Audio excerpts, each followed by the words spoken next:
नमस्कार दोस्तों, सीटेट सहायक में आपका बहुत बहुत स्वागत है। आज की इस वीडियो में हम बात करेंगे बिहार शिक्षक बहाली के बारे में और इसकी बदहाली के बारे में। लेकिन उससे पहले मैं आप सभी से माफ़ी मांगना चाहूँगा क्योंकि बहुत दिन हो गए वीडियो नहीं आई है और उसका प्रमुख कारण भी था क्योंकि बिहार की बहाली एक तरह से अपने मातापच्ची करने वाली है, इतने अवरोधों से भरी हुई है कि अगर आप वीडियो बनाते हो तो इसके बारे में रिसर्च करते हो तो अपना दिमाग ख़राब कर लेते हो। इसलिए मैंने इसके विषय में वीडियो बनाना बंद कर दिया था, लेकिन फिर से बहाली प्रक्रिया शुरू हुई है और बच्चों का, अभ्यर्थियों का फिर से प्रश्न आना शुरू हुआ है, कमेंट आना शुरू हुए हैं, तो इस कारण मुझे वीडियो बनानी पड़ रही है। और मैं आपसे वादा करता हूं कि अब जो वीडियो बनाना बंद होगी या इसके विषय में जब वीडियो बनाना बंद करूंगा तो तब करूंगा जब बहाली पूरी तरह से संपूर्ण हो जाएगी और नियोजन पत्र आपके हाथ में आ जाएगा। ठीक है, तो अब जो है मैं वीडियो कंटिन्यूअस बनाना शुरू करूंगा, कंटिन्यू रहूंगा इसके बारे में और आपको दिन ब दिन अपडेट देता रहूंगा। लेकिन उससे पहले मैं आपसे एक बात कहना चाहूँगा कि अगर आप हमारे चैनल पर नए हैं और आपने हमारी वीडियो पहली बार देखी है तो आप नीचे लाल कलर का सब्सक्राइब बटन होगा, क्लिक करिएगा, सब्सक्राइब हो जाएगा। साथ ही साथ इस वीडियो को अपने दोस्तों के साथ शेयर भी करिएगा ताकि सबको इसके बारे में जानकारी मिल सके। तो शुरू करते हैं आज की वीडियो। शुरू करने से पहले मैं डॉक्टर रंजीत कुमार जी का बहुत बहुत आभार व्यक्त करना चाहूँगा क्योंकि पूरे बिहार में वे ही एकमात्र ऐसे व्यक्ति हैं जो बिहार की बहाली प्रक्रिया को सुचारू रूप से चलाना चाहते हैं और चाहते हैं कि अभ्यर्थियों को नियोजन पत्र मिल जाए। लेकिन उसके अलावा बिहार में कोई भी एकमात्र ऐसा व्यक्ति नहीं है या कोई भी ऐसा व्यक्ति नहीं है जो चाहता है कि बहाली हो। कुछ लोग जो अभ्यर्थी हैं वे चाहते हैं कि बहाली पूरी होनी चाहिए, साथ ही साथ कुछ ऐसे व्यक्ति भी हैं जो कि समाज में रहते हैं वो चाहते हैं। उसके अलावा सरकार को कुछ इसके बारे में पड़ी हुई नहीं है, ना ही विपक्ष इसके बारे में बात कर रहा है और ना ही प्रशासन चाहता है कि बहाली हो। तो डॉक्टर रंजीत जी का बहुत बहुत आभार क्योंकि उन्होंने ही इस बहाली प्रक्रिया को सुचारू रूप से चलाने में और जारी रखने में एक बहुत अहम भूमिका निभाई है। तो मैं आप सभी से कहूँगा कि उनका फेसबुक पेज है, डॉक्टर रंजीत कुमार सिंह के नाम से उनका फेसबुक पेज है, मैं लिंक दे दे रहा हूँ अपने डिस्क्रिप्शन में, उन्हें जाके फॉलो जरूर करिएगा क्योंकि वे आमतौर पर बातें करते रहते हैं, बिहार शिक्षक बहाली के बारे में अपडेट देते रहते हैं। तो इससे अच्छा कि आप यूट्यूब पर आएँ, सर्च करें और उसके बारे में बात करें और गलत इन्फॉर्मेशन लेके जाएं। आप पेज पर जाएं उनके और देखें वीडियो और उनको उनके बारे में बात करते हुए सुने और सही जो ऑफिशियल तरीका है, ऑफिशियल न्यूज़ है, उसे प्राप्त करें। तो मैं आप सभी को लिंक दे दूंगा डिस्क्रिप्शन में, उन्हें ज़रूर फॉलो करिएगा और साथ ही साथ दोस्तों के साथ शेयर भी करिएगा ताकि उन्हें ज़्यादा से ज़्यादा लोग फॉलो कर सकें और ज़्यादा से ज़्यादा लोगों के पास ऑफिशियल जो कि बातें चल रही हैं, असलियत में बात चल रही है, उसके बारे में जान सकें। तो आप उन्हें फॉलो ज़रूर करिएगा। अब आते हैं हम अपने मेन मुद्दे पर कि जिस मुद्दे पर मैं बात करना चाहता हूँ। मैंने लिखा हुआ है, थंबनेल में आपने देखा कि मैंने लिखा है कि अगर ये 4 काम आप करते हैं तो बहाली प्रक्रिया पूरी हो जाएगी। इसके अलावा अगर आप इस पे खड़े रहते हैं तो आप देखेंगे कि सरकार को झुकना पड़ेगा, पूरे प्रशासन को ज़बरदस्ती आपको नियोजन पत्र हाथ में देना होगा। लेकिन अगर ये 4 काम पूरे नहीं होंगे तो बहाली आज नहीं 5 साल बाद तक नहीं होगी। आप इस चीज़ को आप मेरे से लिखवा के ले सकते हैं क्योंकि आप बिहार में अभ्यर्थी बहुत सारा बटे हुए हैं। तो इन तरह से मैं आपको 4 काम बता रहा हूं। अगर आप एक अभ्यर्थी हैं जिन्होंने आवेदन किया हुआ है तो इन बातों पर, इन कामों पर अमल करिएगा और उसे करने का प्रयास करिएगा तो आपको नियोजन पत्र हाथ में मिल जाएगा। अन्यथा आप नियोजन पत्र के लिए तरसते रहेंगे जिंदगी भर और आपको नियोजन पत्र हाथ में नहीं मिलेगा। तो सबसे पहला काम जो आपको करना है वो है कि एकजुटता दिखानी है। एकजुटता कैसे दिखाएंगे? एकजुटता दिखाने का मतलब ये है कि आपको अलग अलग नहीं भटकना है। जैसे कुछ लोग तो ये चाहते हैं कि बिहार में बाहर के अभ्यर्थी ना आए और कुछ लोग चाहते हैं कि बाहर के अभ्यर्थी भी आने चाहिए। मैं उनमें से हूं जो चाहते हूं कि बाहर के अभ्यर्थी आने चाहिए और मैंने शुरू से इसके बारे में बात करी है। जब कोई नहीं बात करता था बाहर के अभ्यर्थियों के लिए, अदर स्टेट के व्यक्तियों के लिए, तो मैंने वीडियो डालना शुरू किया कि ताकि अदर स्टेट वालों को भी जानकारी मिल सके और वो भी बिहार शिक्षक बहाली में भाग ले सके। इसका कारण क्या है? कारण ये था क्योंकि बिहार से बाहर के व्यक्ति, बिहार वाले हर जगह पे जाते हैं, नौकरी लेते हैं और बिहार के व्यक्ति भी को भी आने का अधिकार है यहाँ पे, वो भी नौकरी लें ना। तो इसलिए उन्हें चाहिए था, मैंने इसलिए उनके लिए वीडियो बनाना शुरू किया। लेकिन अब देखिए, अब ये तय हो चुका है कि अदर स्टेट वाले आएंगे ही, कई बार ऑफिशियल तरीके से भी ऐसा कहा जा चुका है। उसका कारण भी है क्योंकि सरकार नहीं रोक सकती, कोई भी स्टेट नहीं रोक सकता, वो आरक्षण लगा सकती है, आरक्षण में नहीं काउंट होंगे। जैसे ओबीसी वाले जो अदर स्टेट के हैं वो ओबीसी में, अगर ओबीसी भी हैं तो ओबीसी में काउंट नहीं होंगे, अगर एससी भी है तो एससी में काउंट नहीं होंगे। लेकिन वो जनरल कैटेगरी के लिए रोक नहीं सकती, कोई भी सरकार नहीं रोक सकती। जो अगर विशिष्ट राज्य नहीं है तो विशिष्ट राज्य मतलब जैसे जैसे अभी तक जो जम्मू कश्मीर था या हिमाचल प्रदेश, उत्तराखंड है, नागालैंड है, ये सब तरीके विशिष्ट राज्य हैं, उनको ये अधिकार मिला हुआ है। उसके अलावा कोई भी जो सामान्य राज्य है वो ऐसा नहीं कर सकता। तो ये तो पहले से निर्धारित था, इसलिए मैंने इस पर बात करना शुरू किया। और मैंने ये सही भी है कि हर एक राज्य को, अभ्यर्थियों को मौका मिलना चाहिए और हर जगह पे आवेदन करने का। अब देखिए, तो अब जो है जब तय हो चुका है कि अदर स्टेट वाले आएंगे ही, तो अदर स्टेट वालों को क्यों नहीं आप अब एक साथ हो जाते? मतलब अब मांग ही नहीं उठनी चाहिए कि अदर स्टेट वाले ना आए ना, तो इसलिए परेशान नहीं हो। तो एकजुटता का मतलब यही है, जो छोटे छोटे मुद्दों पर, जैसे डीएलएड और बीएड को लेकर बटे हुए लोग कि डीएलएड को प्राथमिकता मिलनी चाहिए, बीएड को नहीं मिलनी चाहिए, बीएड को भी सामान्य रूप से देखा जाना चाहिए। भाई देखिए, जितना आप अपने व्यक्तिगत लाभों को देखेंगे तो उतना बहाली रुकती चली जाएगी। वो मेरा अलग टॉपिक है, मैं आप भी बात करूंगा। तो आपको क्या करना है कि बहाली को जारी रखने के लिए कोशिश करने की एकजुटता हो। जो चीज़ तय है, जो चीज़ अब बदली नहीं जा सकती, उस पर बिना मतलब पे शोरगुल करके, नोटिस डाल करके या कुछ और करके उसको रोकने का प्रयास ना करें। मैं आपसे ये हाथ जोड़ करके कह रहा हूँ कि ऐसा ना करिएगा, ठीक है। दूसरा काम जो आपको करना है वो है चंदा चोरों से बचना है। चंदा चोर कौन? चंदा चोर वे लोग हैं जो अपने व्यक्तिगत लाभ के लिए आपका यूज कर रहे हैं। कैसे यूज कर रहे हैं? आपका इस तरह से यूज कर रहे हैं कि आपको कहते हैं, जैसे आप डीएलएड जो सीटेड 2000 दिसंबर वाले ले लो, तो वो कहते हैं कि सीटेड दिसंबर वाले भी वैलिड होंगे। कैसे? हो ही नहीं सकता है। आप कोर्ट में गए, अच्छी बात है, देखेंगे, लेकिन ऐसा हो ही नहीं सकता क्योंकि उस समय से पहले ही नोटिस निकल चुका था, ठीक है। और अब बाकी चीज़ें मांग ले लो, जैसे अदर स्टेट वाले को छोड़ने के लिए बात ले लो, या डीएलएड को प्राथमिकता देने की बात ले लो, या बीएड को समान रूप से देखने की बात ले लो। तो ये हो ही नहीं सकता क्योंकि पहले से निर्धारित है।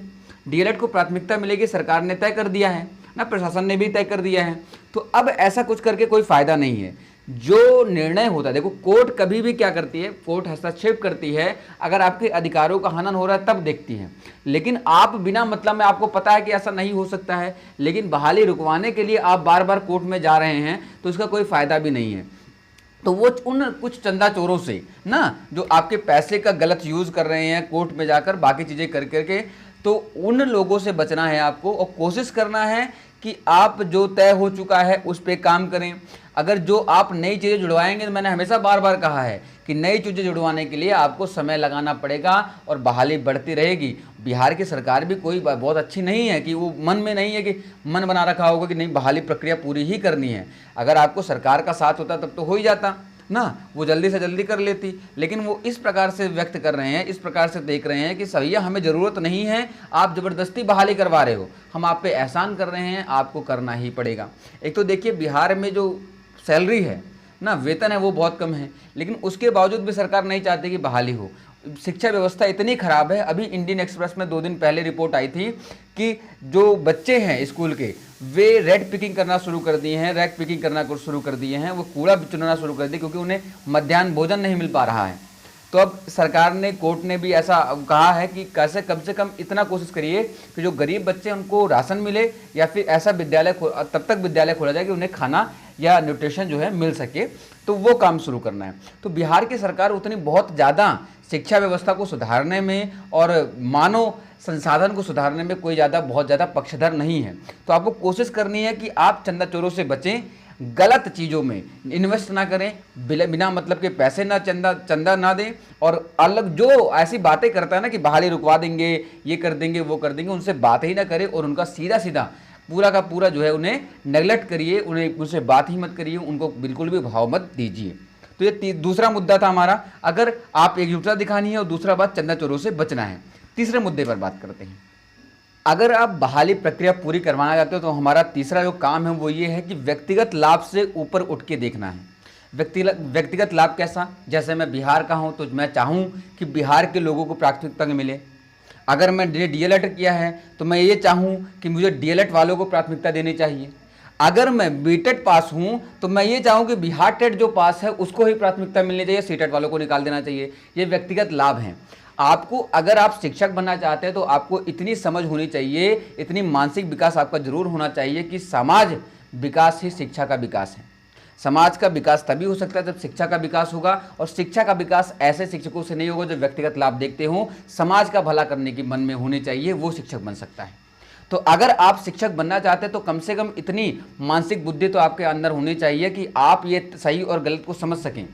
आप छोटी छोटी बातों को, व्यक्तिगत लाभ को लेकर के ना लड़ें, और आप एक बड़े पर्सपेक्टिव में, बड़े पहलू को देखें, चारों तरफ से चीज़ों को देखें और उसके बाद तय करें कि क्या गलत है और क्या सही है। आप ये देखिए कि क्या डीएलएड आपके लाभ के लिए क्या बहाली हो रही है। अगर नहीं होते आप तो बहाली नहीं होती। आपने डीएलएड ना किया होता तो, बीएड किया होता तो क्या वो चीज़ सही होता कि डीएलएड को प्राथमिकता मिले ना? या आपने बीएड ही किया है अगर, तो बीएड कर लिया, अगर आपको डीएलएड को प्राथमिकता मिल रही है तो आपको दुखी क्यों होना है?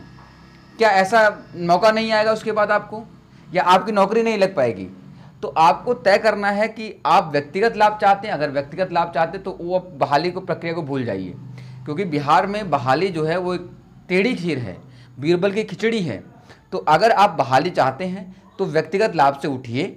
जो चीज़ सरकार कर रही है कहिए कि भैया जैसा कर रहे हो कर लो, लेकिन बहाली पूरी करो, क्योंकि आप मांग करोगे वो मांग रोकेंगे ना। तो ऐसे जो है 1 साल जो गुजरा है वो ऐसे ही गुजरा है, क्योंकि छोटी छोटी बातों को लेकर लोग सचिवालय पहुंच रहे थे, वहाँ पे आवेदन दे रहे थे, वहाँ पे पत्र लिख रहे थे, तो इस कारण ये बहाली रुकी हुई है। तो आपको कोशिश करनी कि व्यक्तिगत लाभ को भूल जाना है बिल्कुल भी, जो सरकार करना चाहे। अब कहोगे भैया जैसा आप करना चाहते हो करो, हमें इससे कुछ लेना देना नहीं है, हमें केवल बहाली प्रक्रिया को पूरा करवाना। बहाली प्रक्रिया को पूरी करवाने के लिए जो चौथा काम है वो ये है कि आपको सरकार पर दबाव बनाना है। आपको इस प्रकार का माहौल क्रिएट कर देना है कि आपको बहाली या शिक्षक बहाली के बारे में बात हो, चाहे विपक्ष करे, चाहे सरकार करे, या चाहे स्वयं सहायता समूह करने लग जाएं। तो ऐसे कम से कम इसके बारे में बात होना शुरू हो और आपके पक्ष में लोग इकट्ठा हों। ऐसा कैसे कर सकते हैं? अगर आप गली गली में निकलेंगे और बातें करेंगे कि ऐसा हो सकता है? नहीं हो सकता। आपके पास मोबाइल है, इंटरनेट है, तो आपको जहाँ पे भी आप, अगर आप फेसबुक पे हैं, अगर आप इंस्टाग्राम पे हैं, टेलीग्राम पे हैं, या फिर और कहीं पे यूट्यूब पे हैं, कहीं पे भी हों, बहुत सारे प्लेटफॉर्म हैं, कहीं पर भी हों, तो वहाँ पे आपको इसके बारे में बात करना शुरू करना है, हैशटैग शुरू करना है। जैसे कुछ दिन पहले मैंने देखा था कि सीटेट बहाली के बारे में हैशटैग ट्विटर पे ट्रेंड करवाने की कोशिश किया गया। लेकिन देखिए ट्विटर पे जो ट्रेंड होती है चीज़ें वो ऐसे नहीं होती कि 10,000 लोग दे दें, 5 लाख दे दें, ऐसा नहीं होता। वो बहुत ज़्यादा बड़े पैमाने पर लोग अगर करते हैं तो होता है। अब देखिए बिहार की बात ये है कि बिहार में बहुत कम लोग हैं जो ट्विटर, पहली बात तो बहुत कम लोग ऐसे हैं जो फेसबुक चला सकते हैं ना, और इंस्टाग्राम चला सकते हैं। तो ट्विटर बड़ी बात हो जाती है। ट्विटर बहुत कम लोग जानते हैं ट्विटर कैसा चलाया जाता है। तो ट्विटर पे नहीं, बाकी आप जितनी जगह पे हैं, कम से कम जो वीडियो अगर बनी है बिहार शिक्षक बहाली के बारे में तो उसे स्प्रेड करने की कोशिश करिए, शेयर करने की कोशिश करिए, सोचिए कि ज़्यादा से ज़्यादा लोगों तक पहुँचे। कोई पोस्ट अगर सही है, ऑथेंटिक न्यूज़ है, तो उसे शेयर करने की कोशिश करिए। तो जब सब शेयर करेंगे, अब बताइए कि 90,000 लोग ने आवेदन कर रखा है, उससे ज़्यादा लोगों ने कर रखा है। बिहार में बहुत लोग हैं जो डीएलएड और अभ्यर्थी हैं, बीएड अभ्यर्थी हैं, और जिन्होंने जो आवेदन कर चुके हैं। तो उन सभी को चाहिए कि वो हर एक चीज़ को शेयर जितना कर सके उतना करे। 50 लोगों को करना है, अगर हमारे जानकारी में 50 लोग हैं तो 50 लोगों तक भेजें। तो जब ज़्यादा से ज़्यादा शेयर होता है, क्या ये बताइए, आपको ट्रेंडिंग दिख जाता है ट्विटर पे, तो आपको पता चल जाता है भैया ये ट्रेंड चल रहा है। तो आप ट्विटर पे पहली बात तो नहीं करा सकते, उसका एक लॉजिक है, क्योंकि इतने कम लोग हैं बिहार में जो ट्विटर चलाते हैं या चला भी पाएंगे, ठीक है। तो वो तो एक अलग चीज़ है। बाकी अगर आप फेसबुक पे भी बात करते हैं, इंस्टाग्राम पे भी बात करते हैं इसके बारे में, बिहार शिक्षक बहाली के बारे में, तो सरकार पर दबाव पक्का बनेगा। और सरकार को अगर दबाव बनता है, हालांकि मुझे ऐसा लगता है सरकार ने कान में एकदम रुई डाल लिया है, तेल डाल लिया है, वो सुनने के बिल्कुल मूड में नहीं है, वो एकदम नकारती चली जा रही है हर एक चीज़ को, और करने के बिल्कुल ख्याल में नहीं। अब देखिए राजस्थान में रीट निकलने वाली है, तो वहाँ के शिक्षा मंत्री बार बार बाहर आते हैं, बात करते हैं, फेसबुक लाइव भी आते हैं और उसके बारे में जानकारी देते हैं। लेकिन बिहार शिक्षक बहाली के बारे में जो हमारे शिक्षा मंत्री हैं वो बिल्कुल इसके बारे में बात नहीं करते हैं, और उन्होंने शुरू में एक आध बार बात किया था, उसके बाद एकदम बंद हो गए हैं। ना सरकार का कोई प्रतिनिधि इसके बारे में बात करता है, ना कोई और प्रशासन का, केवल एक रंजीत सिंह जी हैं जो बात करते हैं और उसके बारे में जानकारी देते हैं। तो आपको कोशिश करना है कि आप जिस भी प्लेटफॉर्म पे हैं, व्हाट्सएप चला रहे हैं तो व्हाट्सएप पे जितने भी शेयर, जैसे वीडियो है अभी मेरी, तो आप शेयर कर सकते हैं। जितना लोगों को तक शेयर करेंगे उतना ही ज़्यादा रीच बनेगी, लोग समझेंगे और लोग काम करना शुरू करेंगे।